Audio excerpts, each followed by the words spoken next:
ರಾಜ್ಯ ರಾಜಕಾರಣದಲ್ಲಿ ಹಲವು ಬದಲಾವಣೆ ವಿಚಾರ ಚರ್ಚೆ ಆಗಿರುವಂಥದ್ದು. ಈಗ ಏನು ಕೆ.ಎನ್. ರಾಜಣ್ಣ ಅವರ ಈ ಸೆಪ್ಟೆಂಬರ್ ಕ್ರಾಂತಿ ವಿಚಾರ ಬಹಳಷ್ಟು ಸದ್ದು ಮಾಡ್ತಿರುವಂಥದ್ದು. ನಮ್ಮ ಜೊತೆ ಖುದ್ದು ಕೆ.ಎನ್. ರಾಜಣ್ಣ ಅವರು ಇದ್ದಾರೆ, ಅವ್ರು ಮಾತಾಡಿಸ್ತಾ ಹೋಗೋಣ. ಸರ್, ಸೆಪ್ಟೆಂಬರ್ ಕ್ರಾಂತಿ ಅಂದರೆ ಯಾವ ಥರ ಆಗುತ್ತೆ ಸರ್? ಈಗ ನೀವು ಅರ್ಥೈಸೋದ್ರ ಮೇಲೆ ಹೋಗ್ತದೆ. ಕ್ರಾಂತಿ ಅಂತ ಅಂದಾಕ್ಷಣಕ್ಕೆ ಬರೀ ನೀವು ರಷ್ಯನ್ ರೆವಲ್ಯೂಷನ್ನು ಫ್ರೆಂಚ್ ರೆವಲ್ಯೂಷನ್ ಹೇಳಕ್ಕೆ ಹೋಗಬೇಡಿ. ಈಗ ಜಗಜೀವನ್ ರಾಮು ಕೂಡ ಒಂದು ಕ್ರಾಂತಿ ಹಸಿರು ಕ್ರಾಂತಿ ಅದು ಕ್ರಾಂತಿ ಅಲ್ವಾ?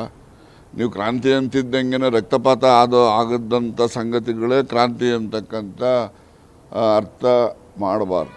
ಕ್ರಾಂತಿ ಅಂದರೆ ರಾಜಕೀಯ ಕ್ರಾಂತಿಗಳು ಇರ್ತವೆ, ಅಧಿಕಾರಕ್ಕೋಸ್ಕರ ಮಾಡುವಂಥ ಕ್ರಾಂತಿಗಳು. ಈಗ ತಂದೆ ಕೊಂದು ಮಗನೇ ಅಧಿಕಾರಕ್ಕೆ ಬರೋವಂಥದ್ದು ಕೂಡ ನಮ್ಮ ದೇಶದ ಇತಿಹಾಸಗಳಿದ್ದಾವೆ. ಹೀಗೆ ಅಧಿಕಾರಕ್ಕೋಸ್ಕರ ಎಲ್ಲ ಪಕ್ಷದಲ್ಲೂ ಕೂಡ ಒಂದೊಂದು ಬೆಳವಣಿಗೆಗಳು ನಡೀತವೆ. ಕೆಲವು ಸೌಮ್ಯವಾಗಿ ನಡೀತವೆ, ಕೆಲವು ಉಗ್ರವಾಗಿ ನಡೀತವೆ.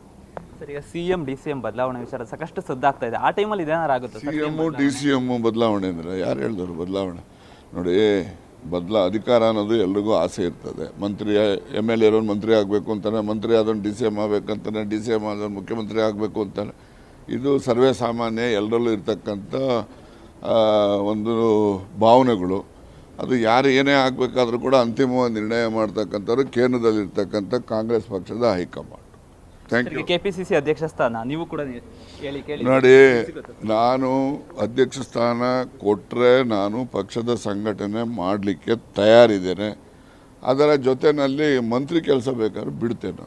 ಇಷ್ಟು ಕೆ.ಎನ್. ರಾಜಣ್ಣ ಅವರ ಮಾತಾಗಿತ್ತು. ಕ್ಯಾಮ್ರಾ ಪರ್ಸನ್ ರಾಕೇಶ್ ಜೊತೆ ದೀಪಕ್, ಪ್ರಜಾಶಕ್ತಿ TV, ತುಮಕೂರು.